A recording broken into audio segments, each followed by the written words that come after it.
नमस्कार दोस्तों। आज की कहानी है भगवान गौतम बुद्ध की। एक ऐसी प्रेरक कथा जो हमें सिखाती है कि असली ज्ञान तब आता है जब हम अपने अहंकार को खाली कर देते हैं। प्राचीन भारत की धरती उस समय आध्यात्मिक खोजों से सराबोर थी। एक ओर यज्ञ, हवन और कठोर तपस्या की परंपरा थी, तो दूसरी ओर लोग शांति और करुणा की खोज में भटक रहे थे। इन्हीं दिनों बुद्ध अपने शिष्यों के साथ गांव-गांव भ्रमण कर रहे थे। उनका लक्ष्य था लोगों के हृदय में करुणा, मैत्री और अहिंसा की ज्योति जगाना। राजगृह और श्रावस्ती जैसे नगरों में उनके उपदेश सुनने के लिए भारी भीड़ उमड़ती, लेकिन हर व्यक्ति उन्हें सहजता से स्वीकार नहीं करता था। कुछ लोग उनके विचारों का विरोध भी करते। कपिलवस्तु से दूर एक गांव था, कौशलपुर। यहाँ के लोग कठोर स्वभाव के थे। वे अपने गर्व और गुस्से के लिए प्रसिद्ध थे। इस गांव में एक व्यापारी रहता था, मल्लुक। मल्लुक धनी व्यक्ति था, पर उसका स्वभाव अत्यंत क्रोधी था। छोटी सी बात पर भी वह नौकरों को मारता डांटता और पड़ोसियों से झगड़ा करता। गांव के लोग उससे डरते थे, पर मन ही मन उससे घृणा भी करते थे। एक दिन मल्लुक ने सुना कि गौतम बुद्ध उसके गांव के पास आए हैं। लोग कह रहे थे, बुद्ध के प्रवचन सुनकर मन की शांति मिलती है, उनकी करुणा से क्रोध की आग बुझ जाती है। ये सुनकर मल्लुक तमतमा उठा। उसने सोचा, क्या करुणा और अहिंसा से कोई जीवन जी सकता है? अगर मैं अपने व्यापार में नरमी दिखाऊं तो लोग मेरा फायदा उठाएंगे। ये सब व्यर्थ की बातें हैं। उसने ठान लिया कि वह बुद्ध के पास जाएगा और सबके सामने उनकी शिक्षा को चुनौती देगा। अगली सुबह बुद्ध पीपल के पेड़ के नीचे बैठे थे। उनके चारों ओर शिष्य और ग्रामीण जन एकत्र थे। वातावरण शांत था। हवा में पक्षियों की मधुर आवाज गूंज रही थी। तभी मल्लुक भारी कदमों से आया। उसके चेहरे पर क्रोध की लकीरें थीं। वह जोर से बोला, गौतम, लोग कहते हैं कि तुम बड़े ज्ञानी हो, कहते हैं कि करुणा सबसे बड़ी शक्ति है, पर मैं कहता हूं, इस दुनिया में केवल ताकत और क्रोध से ही सम्मान मिलता है। तुम्हारी शिक्षा लोगों को कमजोर बना देगी। सभा में सन्नाटा छा गया। लोग घबराकर मल्लुक की ओर देखने लगे। बुद्ध ने शांत दृष्टि से उसकी ओर देखा। उनकी आंखों में क्रोध का लेश भी नहीं था। वे धीमे स्वर में बोले, भाई, बैठो। तुमने जो कहा उस पर हम विचार करेंगे। मल्लुक ने व्यंग्य से हंसते हुए कहा, मुझे बैठने की जरूरत नहीं।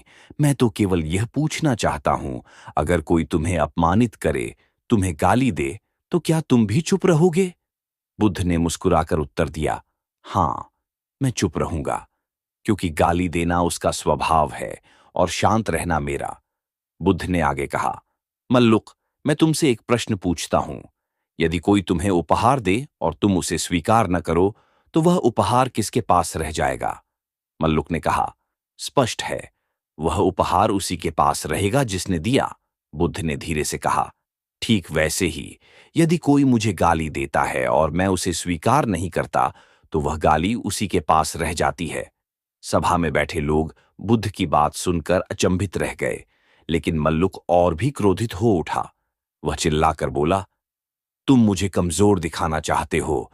मैं मानता हूं कि क्रोध ही इंसान को ताकत देता है। अगर कोई मुझे अपमानित करे तो मैं बदला लेता हूं, यही मेरा धर्म है।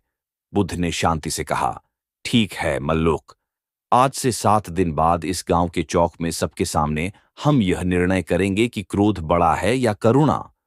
तुम अपने क्रोध की शक्ति दिखाना और मैं करुणा की। तब गांव वाले स्वयं तय करेंगे कि कौन सा मार्ग श्रेष्ठ है। मल्लुक ने चुनौती स्वीकार कर ली। अगले 7 दिन मल्लुक ने अपने अनुचरों को इकट्ठा किया। वह जोर जोर से चिल्लाता, गुस्से में वस्तुएं फेंकता, ताकि लोग देखें कि उसका क्रोध कितना भयानक है। वह कहता, देखो, यही असली शक्ति है। डर से ही लोग झुकते हैं। उधर बुद्ध अपने शिष्यों के साथ गांव में घूमते रहे। वे बीमारों की सेवा करते, बच्चों को स्नेह देते और गरीबों को भोजन कराते। उनकी करुणा से गांव के लोग प्रभावित होने लगे। 7वां दिन आया।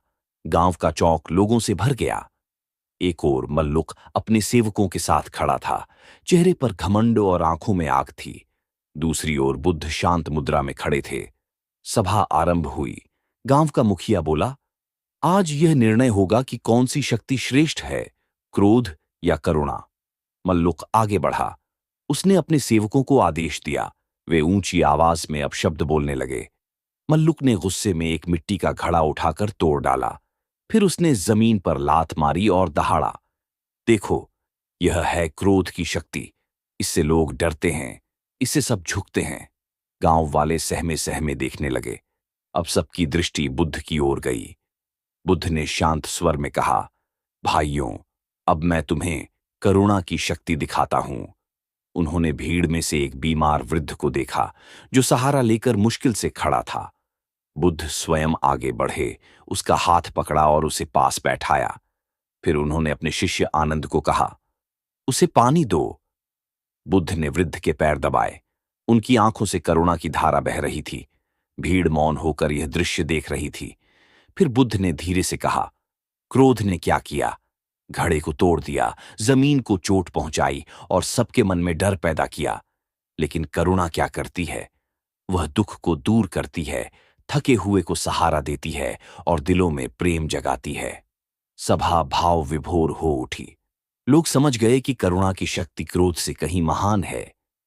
मल्लुक यह दृश्य देखकर हतप्रभ रह गया। उसका घमंड टूटने लगा।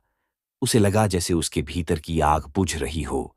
वह कांपते स्वर में बोला, गौतम, मैंने आज तक केवल क्रोध को ही शक्ति समझा, लेकिन आज मुझे ज्ञात हुआ कि असली शक्ति करुणा में है। कृपा कर मुझे अपना शिष्य बना लो। बुद्ध ने स्नेह से कहा, मल्लुक, क्रोध की ज्वाला मनुष्य को जलाकर राख कर देती है, लेकिन करुणा की ज्योति उसे प्रकाशित करती है। यदि तुम सचमुच बदलना चाहते हो तो क्रोध का त्याग कर करुणा का मार्ग अपनाओ। मल्लुक ने बुद्ध के चरणों में सिर झुका दिया। गांव के लोग प्रसन्न होकर बोले, बुद्ध की जय, करुणा की जय। उस दिन से मल्लुक का जीवन बदल गया। वह अब लोगों से प्रेम और सम्मान से बात करता। गांव में उसका व्यवहार चर्चा का विषय बन गया। लोग कहते, देखो, यह वही मल्लुक है जो कभी क्रोध से कांप उठता था। आज वह बुद्ध की करुणा से आलोकित हो गया है। बुद्ध ने अपने शिष्यों से कहा, याद रखो, क्रोध कभी किसी का हित नहीं करता।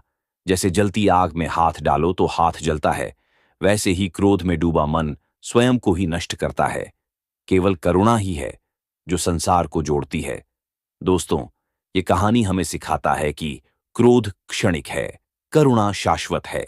डर से नहीं, प्रेम से स्थायी सम्मान मिलता है। जो स्वयं को जीत लेता है वही सच्चा विजेता है। करुणा ही वह दीपक है जो अंधकार को मिटा देता है। दोस्तों, कमेंट बॉक्स में ओम नमो बुद्धाय लिखना मत भूलना। अगर यह कहानी आपको अच्छी लगी हो तो इसे शेयर करें और चैनल को सब्सक्राइब करना न भूलें, ताकि ऐसी और प्रेरणादायक कहानियां आप तक पहुंचती रहें। धन्यवाद।